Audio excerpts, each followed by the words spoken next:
Set Phasers, a highly illogical Star Trek podcast.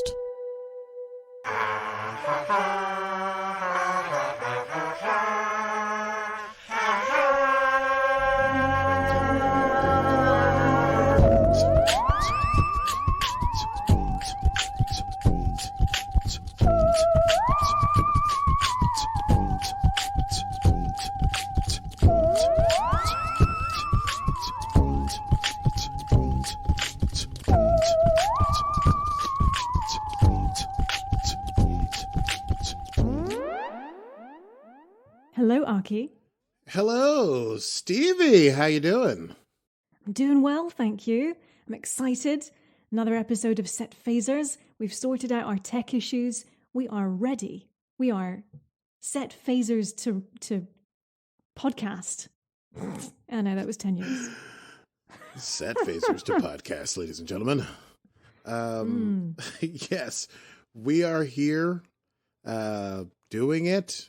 They said it couldn't be done. They said it shouldn't be done. But here we are, nonetheless, talking about Picard Season 1, Episode 7, Nepenthe.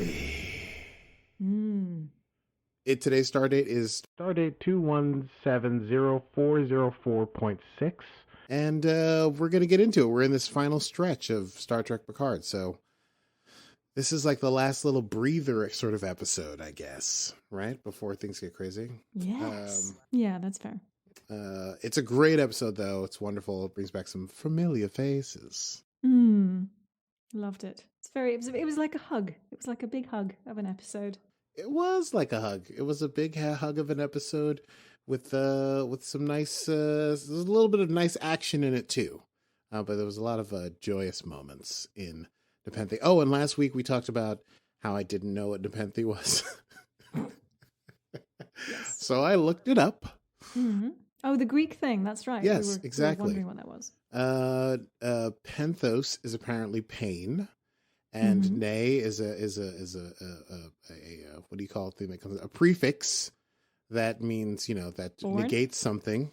So it's apparently like a beverage from the Odyssey that people drink that ends pain, and over the years it has been likened to other things such as like an opium. elixir. Yeah, which exactly. makes sense as to what the planet does with its regenerative properties. That's right.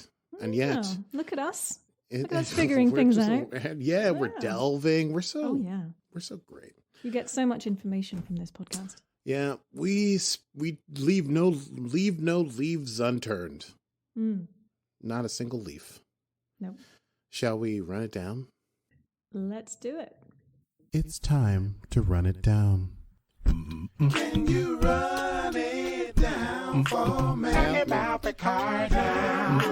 Run it down for me.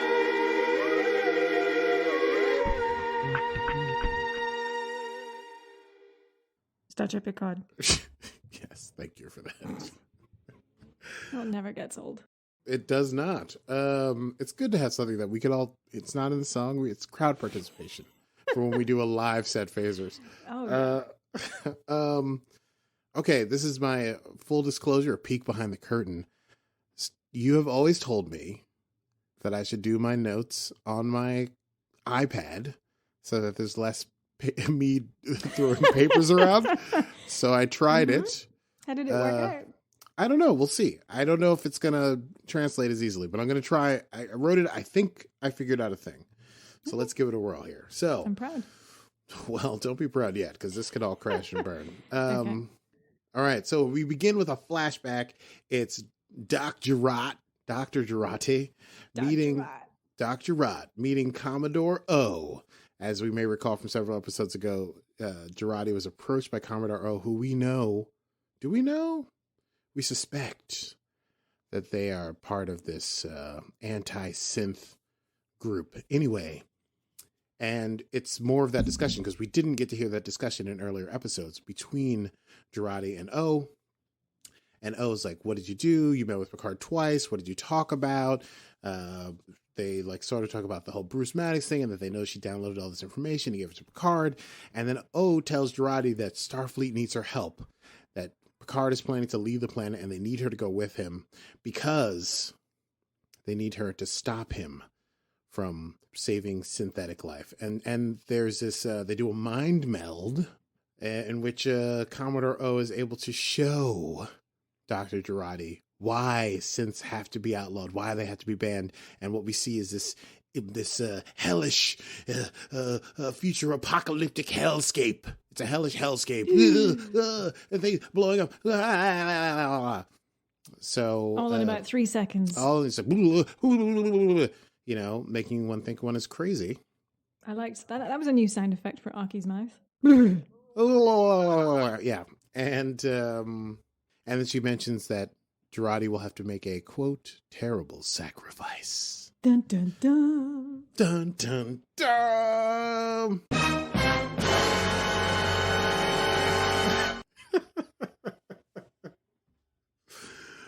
Fantastic. So, fast forward to now in Picard time. We're on La Sirena. We're next to the artifact. Sirena is caught in a tractor beam. Raffi and Rios are trying to hack their way through the computer and through the hardware and the software to get free. Jurati, which my computer wanted to correct to Jurali, suggests that they ask to be let go because, look, they're looking for Soji. They're not looking for us. Why are we doing this? Why don't we just tell them, hey, Picard's not here. Soji's not here. Why don't you just let us go? And meanwhile, on the artifact, Hugh is being held hostage by Narissa because... anyway, she wants to know where Picard and Soji have gone. And she's got all these XBs, all these former Borg lined up in front of Hugh. And I guess what you consider is that, like, there's something going on here. Basically, she says, if he doesn't tell her where Picard and Soji have gone, she's going to start killing XBs, right? And she tries to coerce the response out of Hugh. Hugh is not having it. And so she has the guards mow down the rest of the XPs, just kill them all. And she tells him that he has doomed 1 trillion people across the galaxy, but she can't kill him because he's Federation. That's the only reason she's going to leave him alive. At the same time, Narek is leaving the cube in some kind of cool, hip, sexy, I forget what they call it, snake head, dragon head. It's mentioned later in my notes and in the episode, ship. And he talks to Sarissa, and they're like, you got to follow them. And then meanwhile, back on La Sirena, Raffi's like, they suddenly are let go by the cube, by the tractor beam. And Raffi's like, this is a trick. This is not good. But Rios is like, that's cool because they got to catch us first. Boom, go to warp. Meanwhile, Elnor decides to stay on the cube with Hugh because what is a more lost cause than this guy alone with all these dead XBs trying to fight against the Romulans. Finally, we find out where Picard and Soji have gone when they step through the spatial projector in the last episode, and they land on the world of Nepenthe, or Nepenthe, I don't know how you want to say it. They are immediately confronted by a young girl in sort of like native dress, and she's got a bow and arrow, and she's holding it on them. And she's like, freeze or whatever. And Picard's like, hey, you might want to aim it at my head because my heart's made out of like super spacey medicine or whatever. And she's like, oh, okay. Soji's a little freaked out by this because it seems like they've gone from one dangerous situation to another weird, dangerous situation where a child is going to kill them. But then Picard says, are we safe, Kestra? Are we safe, Kestra? And if her parents are around... And so Kestra starts leading Picard and Soji down a path through some forest and wilderness, and there's some conversation. Kestra, the young girl, and Soji sort of hit it off a little bit right away. Kestra's like, is Picard your father? And Soji's like, I don't know. I just know that he knew my father. And Kestra's like, I don't think that you trust Picard. And Soji's like, I don't know if I can trust or believe anyone. And then Kestra's got this like little compass that she says she got from this dude, Captain Rupert Crandall, who's even older than Picard, which to her, she thinks is like, 4,000 years old. She mentions that the arrows were a game that she used to play with her brother Thaddeus, but she would never shoot anybody for real because she is a pacifist. And then when Kestra is talking to Picard, still on this walk, Kestra mentions Data and asks about Soji's father, and realizes that Soji is an android. And Soji's kind of upset about this because she's like, what was my life? She thinks that she's however many years old, but remember in the last episode, She thinks she's in the Matrix. she's only been alive for 3 years, as far as she knows, and she just punched through like metal to get through. I mean, she's got to be feeling pretty insane, and then jumped into a weird thing with an old guy and landed on a planet, and an arrow was pointed at her by a 10-year-old or something. So it's insane. Anyway, they get to a beautiful bucolic log cabin in the forest, in a clearing, in a glade, near a pond. And Soji's like, who's there? And Picard's like, oh, there's some old friends. And Kestra goes calling for her parents, and who should step out on the porch but the one and only Deanna Troi, former ship's counselor on the Enterprise. And she sees Kestra, and then she sees Picard, and there's a lot of joy, and she sees Picard, and they embrace. And then she's like, okay, but like, why are you here? What kind of trouble have you brought to our doorstep? And Picard's like, ooh. Kestra runs into the kitchen. Guess who Deanna's married to? We all know because we all saw the movie. It's Riker, and Riker's in the kitchen, obviously listening to jazz, because Riker loves jazz. Remember, he plays the trombone. And he is shocked to hear that Picard is there. He looks out the window, and then Picard meets him in the room, and they embrace. And then also he knows that Picard would only be there for something terrible. So he immediately has like the house shields up, initiate perimeter scans. And Picard's like, oh, you should do some anti-cloaking scans as well. And I don't know if I wrote down this quote later, but I wrote it down in my notes here that Riker says when you got involved in the evacuation, he told Picard that he would be, quote, ass deep in Romulans for the rest of his life. Anyway, I thought that was great. Kestra and Soji hang out for a little bit. Kestra takes Soji to a shower. Picard is talking to Troi and Riker and telling them that he's in over his head. Riker's like, maybe you need a new plan. Troy's like, maybe you need to take a nap. You can do it in our son's room. And Riker's like, hey, I'm going to make dinner tonight, and it's pizza. What's on the pizza? Do you remember? Oh, I didn't write it down, but it's a sausage that can kill you. Bunny corn sausage. Bunny corn. Why did I not write bunny corn down? Seems like such a wonderful thing to say. It's a wonderful kind of sausage, I suppose. It's yeah. Is it like rabbit sausage? What do we think? I wonder. Yeah, what is a is? bunny corn? I'm not sure. Sounds like some sort of rabbit sausage. Does. But it's poisonous. One assumes. So a poisonous rabbit, Why not? On the elixir planet of life. Yes. So Soji uses the shower. Kestra's asking her a bunch of questions, as a precocious young child might. She wonders why Soji needs a shower, why she has like spit and saliva and blood, why would you have bodily fluids? But then she mentions that she knew Picard and her father served together on the Enterprise, and they talked about Data all the time, and Data wanted to be human, and he'd have dreams, and he wanted to tell jokes and ballroom dance. And so if Data was Soji's father, it makes sense that he would make Soji more human. And Soji is upset because she thought she was human, which obviously is upsetting. But Kestra says like, hey, I'm sorry if I upset you, but it's pretty amazing how human you seem, considering that you're not, biologically human. But if you thought you were human, that's got to be amazing. There's also a cute moment where she tells Soji that like, hey, like, and the coolest thing is that you're so young, you're 3, which means you get through the boss. You're the baby. For the mouth of babes. Picard and Troi go to Thaddeus's room, the son of Riker and Troi, and we find out that he is past. He's dead. He died, but we don't know why. But we do know that he was also, we find out later. Yeah. We do know that he was precocious with languages, and he made up languages and invented languages and taught them to Kestra, and Kestra would learn them. And apparently he would have been 18 a week ago. And, they have a little moment there, and the Picard says, like, listen, as soon as I have a plan, Soji and I will be out of here. But Troi, the consummate host, says, listen, as long as you need to stay, you can stay. It's totally fine. But if something were to happen to Kestra, she says, I'm not as brave as I used to be. And Picard's like, that's because you're smart.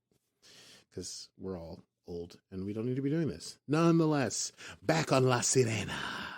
Still being pursued by Narek in Romulan... Snakehead vessel is what Rios thinks it is. It's a fast, tactical ship. A lot of weaponry and stuff. In order to, shake this tail that's been following them. He brings La Sirena to a full stop. He's hoping that the ship that's following them, that we know is Narek, will overshoot them. And there's still some like debate on the ship. Basically, Jurati saying like, "Why are we doing this? Why are we following Picard? Why don't we just leave it to him? We're out of this situation now. We can just go home." But Rios is like, "Hey, I got a paying customer, and you're just along for the ride. Nobody really invited you. You decided to come along, so you're gonna have to deal with it." And then because Jurati seems sort of like out of sorts, if you will. Remember, she killed the love of her life in the last episode in order to keep this weird thing from Commodore O happening. Auntie Raffi decides to take care of her, so they take her off the bridge and give her cake. And you know what I thought about that is that also cake seems to be really important to Star Trek writers now, because also the first episode of Discovery season 3, Discovery, and one of cake your is eternal. meme game strong memes, cake is eternal. Mm. And so it is. Meanwhile, on Nepenthe, Riker and Picard are talking. Riker's trying to figure out what's going on with Picard. Picard's doing the Picard thing where he's like, "I can't tell you, blah, blah, blah, blah, blah." Soji comes out because they're helping to get ready for dinner, which they're eating al fresco outside. They're having pizza. And Soji does like a data head thing, which Riker sees this thing, which, I mean, sure. And then Riker's like, "Okay, you don't want to tell me what's going on. Well, let me figure it out," as he's making pizza. He's like, you wanted me to scan for cloaking. So Romulans, you're on the run and whatever. So Tal Shiar, and she just did a thing with her head. So Soji is an android. So what's going on here? And Picard's like, blah, blah, blah, blah, blah, blah, blah. And then Riker's like, "Hey, listen, you can do the Picard thing where you don't tell anybody anything unless they need to know. But that works on a starship. And it may not work with what is essentially," he refers to, "a teenager." And that will be an eye-opening experience for Picard. And I did think that was interesting because Picard, he hates children. That's canon. Well, he did hate children. And then we see him in Picard season 1, and he, loved Elnor, and they used to play Musketeers together, and he read him Touche. So, but I guess he sort of became better with children, but never had to deal with an adolescent. He's never had to raise a child. He's able to command a starship, but he's not able to command a child. And that will be underscored by the following situation, because then Troi is talking to Soji, and they're picking tomatoes for the pizza, I guess, or a salad, who knows. And they're talking about Thaddeus, the child. Apparently he died because he had a disease that was a silicon-based virus called, and I consult my notes, mendaxic neurosclerosis. Apparently very easy to cure if you culture cells in a positronic matrix. However, there are no positronic matrices. I've been taking Latin lessons. Is it like a maitre d'? A maitre d'. I'm the maitre d' of your matrices. And what if they have conferences with maitre d's and matrices? Oh, then they'd have to have maitre b's. Yeah. Sorry. No. Derailed. This was important. This was an important excursion to take. No, it wasn't. Okay. It's not going bad with these notes. Okay, so there are no synths because of the synth ban, so there were no positronic brains, and none were allowed to be made, and therefore Thaddeus died because he couldn't get his cure, and that's why they came to that planet, which has like these rejuvenating qualities, which is why everything grows so well there, but it wasn't enough for Thaddeus. But basically, Soji is still, she hears that story. She obviously has a connection with Troi. Who wouldn't? Because Troi is Troi. But she tells Troi that, like, she just feels like she can't trust anyone. She doesn't know if everything is an elaborate hoax. It's only been like 3 hours and she was trapped in a room with radioactive gas by the person that she thought loved her, and that had to punch her way through a wall, and in a flux state met an old man named Picard who took her down to the bowels of a Borg cube and then had her jump through a window to land on a different planet. So I kind of get where she's coming from, is all I'm saying. But of course... She thinks she's in the Matrix. Yeah, Picard doesn't. This is, Picard's blind spot. He shows up and he's all sarcastic. He's like, "Yes, of course, this is an elaborate scheme. That's why I'm helping you, giving you pizza."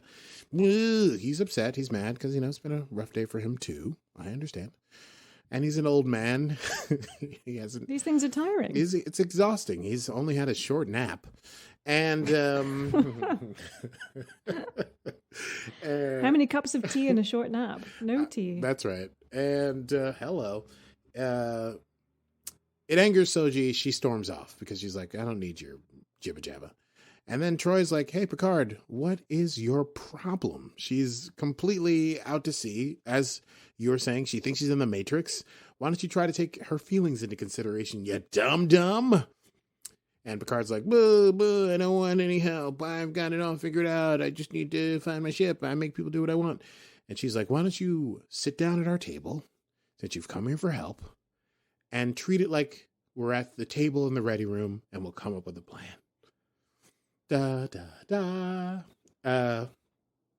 Meanwhile, back on the artifact, Hugh and Elnor go back to the Queen area, which I think, I looked this up, it's called a Queen Cell. No space. Queen Cell.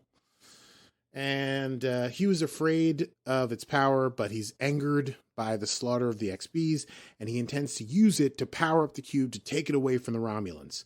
But as he's monologuing his plan to do so, Narissa enters, and she's like, oh, that sounds like treason to me, and now I can kill you. But then Elnor intervenes. He's like, oh, hell no, choose life, my friends. And she's like, what I wrote is, Narissa says some bullshit about the Zat Vash and Koat Milat. Because she's like, this is not how we fight, or whatever. Clearly taking advantage of Elnor's naivete. They begin to fight hand to hand. And then Narissa takes out a dagger, and she makes to go at Elnor, which Elnor then tries to fade, but then she takes another one, she throws it at Hugh's neck, right into Hugh's neck. He falls over, blood gushing everywhere. Elnor rushes over to Hugh's side. In a weird move, he removes the dagger from Hugh's neck and throws it at Narissa, but she escapes via a transporter. Pew, pew. She scurries away via transporter. But in Hugh's last breaths, he thanks Elnor. He says, thank you for letting me. Your death rattle is very good. He says, I was a very hammy actor at school, but I could do a death scene. Fantastic, yeah. Thank you for making me hope like a fool again. He tells him the last critical bit of information. In order to activate the Queen Cell and get this Borg cube away from the Romulans, you'll need an XB to run it. And then he dies. And we will come back to that later. Meanwhile, on La Sirena, Raffi has given Jurati some delicious, sumptuously carmine red velvet cake and chocolate milk. She's worried about whether... Anyway, they have chocolate milk. And Jurati's like, oh, Raffi, you're a good person. And Raffi's like, I don't know about all that. And then while she's eating the cake, she breaks down crying. And Raffi realizes somewhat that it must be about Bruce Maddox dying.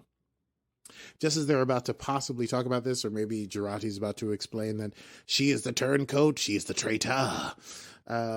Rios interrupts to say, hey, our little shadow is back.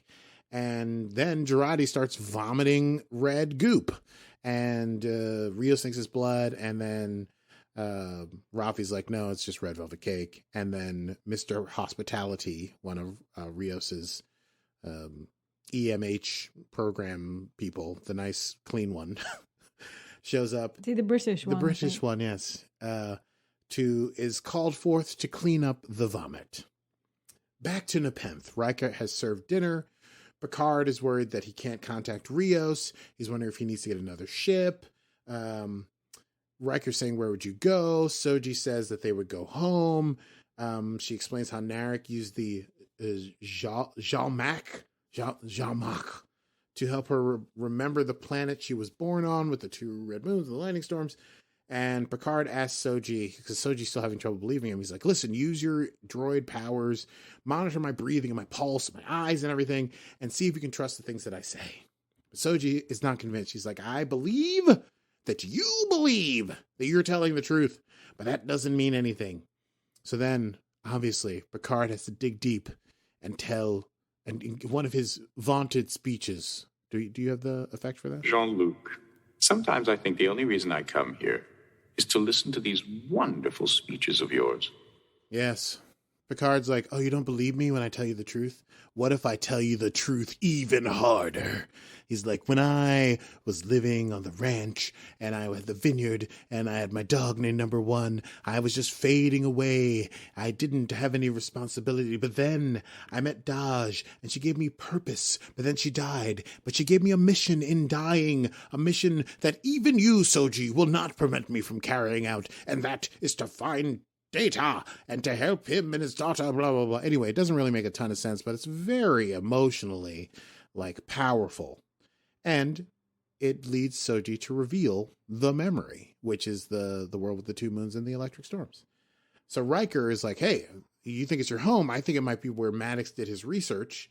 And Troi gets the feeling that the planet is in danger because if the Romulans know about it and they have some kind of, they're bent out of shape about synths, then the planet is probably going to be attacked. Riker's like, well, we should call Starfleet. And Picard's like, I don't know about all that. And then meanwhile, the whole time, Kestra has been fiddling with a communicator under the table.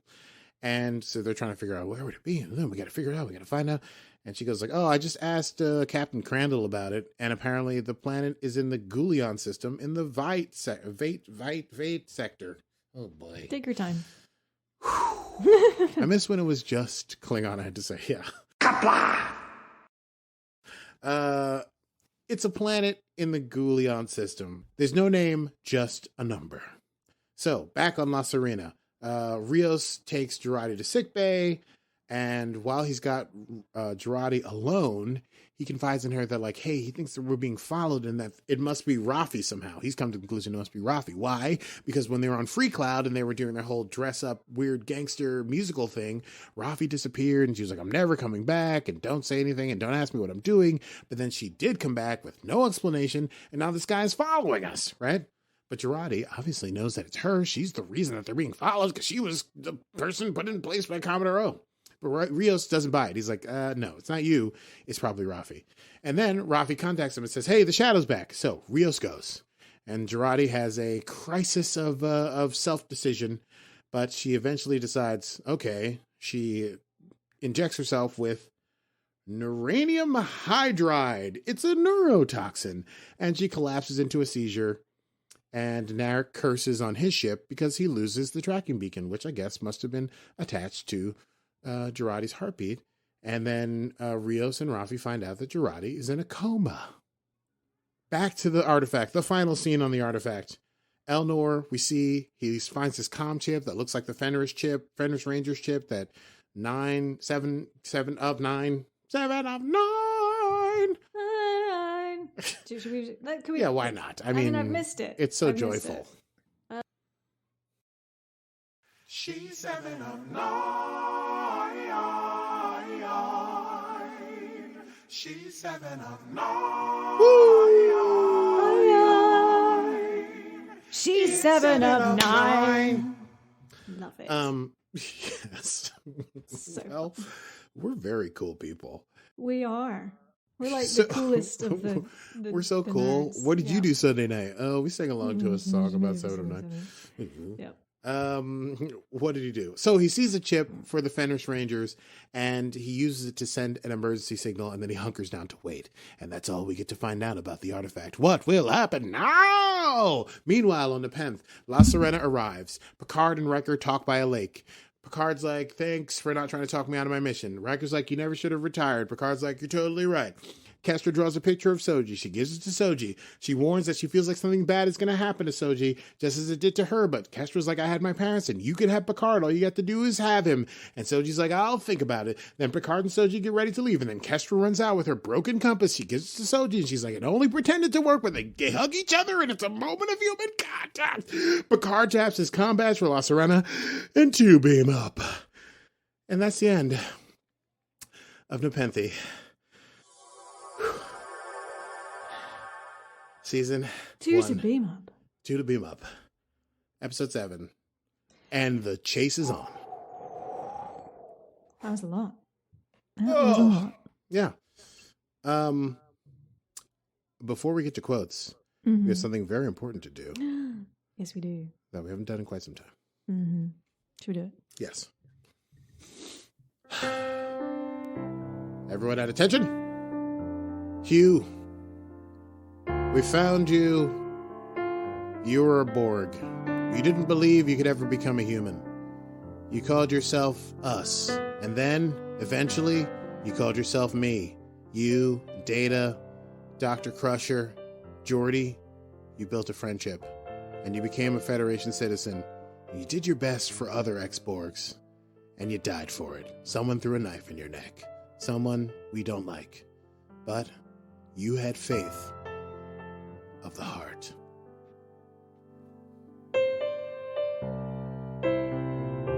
I know we're not live streaming, but I'm holding the salute. Me too.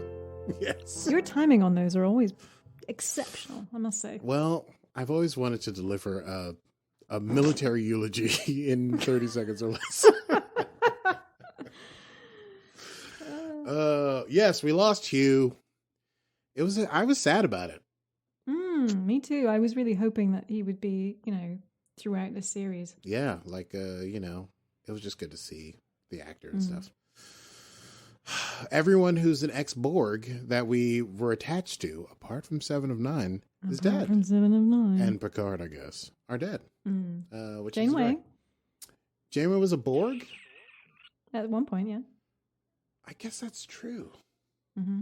Well, basically half our crew were Borg, I think. I mean, in this series, I guess. But you're right, totally. There are other people who were Borg that came back that are like main characters.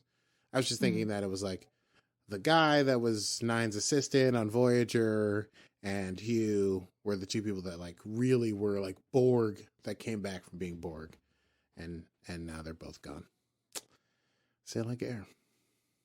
Shall we quotable moments? Sail like air. Let's quotable moments.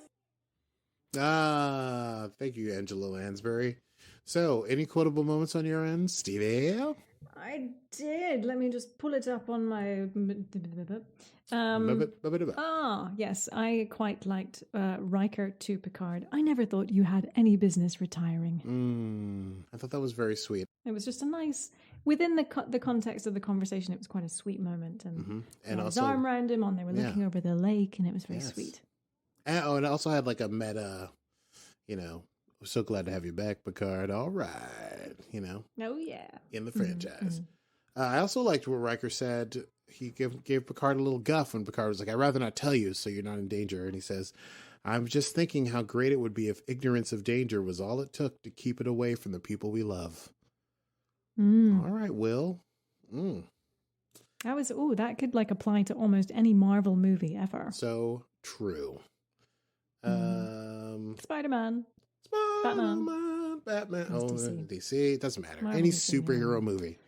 Any superhero movie. I really like when Troi also got in Picard's face and she said, "This isn't something a ship's counselor should say, but you had it coming," when he got fresh with Soji. Yeah. And the last thing I had was when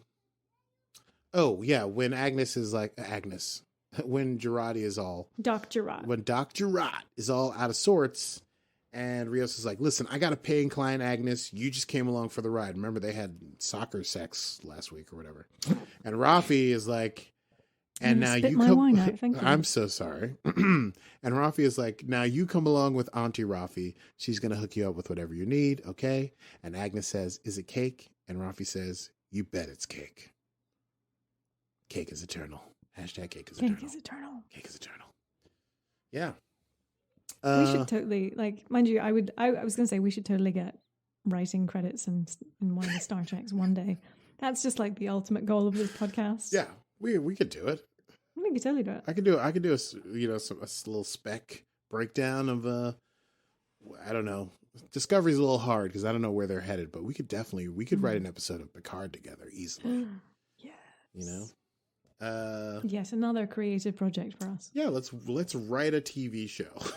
One episode. We'll write one episode. Just a single episode, and we'll see where it goes. See if it gets any developmental deal. We could also try to write an original Star Trek script, but well, that's what happened with Lower Decks. That is what happened with Lower Decks, but we're not. What's his face? So Mike McMahon, because he was like he was writing teasers for like more episodes on Twitter. He was writing like Twitter breakdowns of That's right. Yeah. of shows, right? So he like had ideas. Mhm. Okay, shall we get into next time? Yes, let's do that. Next time on Set Phasers. All right, next time on Set Phasers, we will be discussing. Let me do that again. Next time on Set Phasers, we will be talking about Season 1, Episode 8 of Star Trek Picard, entitled Broken Pieces. We only have 3 episodes left, 8, 9, and 10, so everything has to wrap up in the next 3 episodes.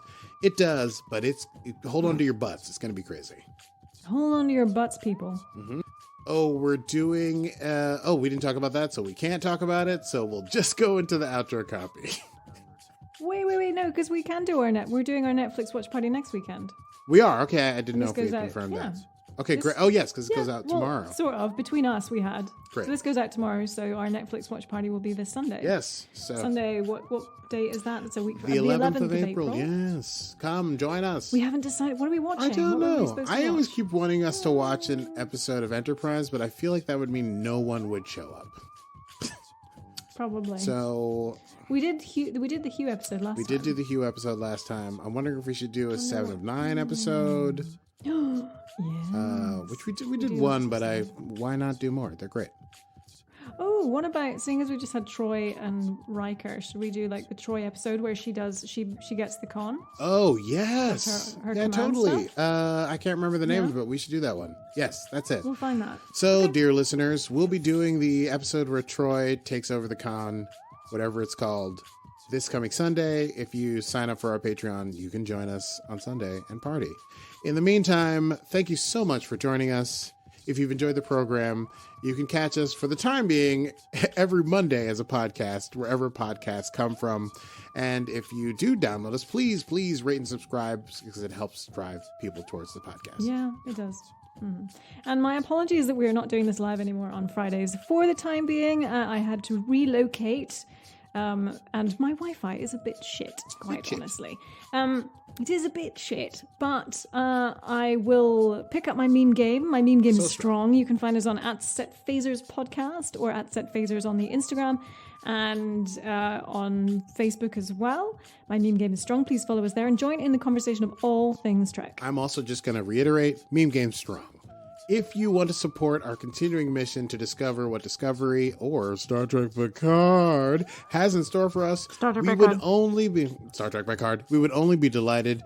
You can patronize us. We can take it by going to patreon.com/setphasers, and then you can join us this Sunday as we watch this episode of Star Trek The Next Generation. That's so much fun. Anyway, thank you for listening. I'm Stevie Mans.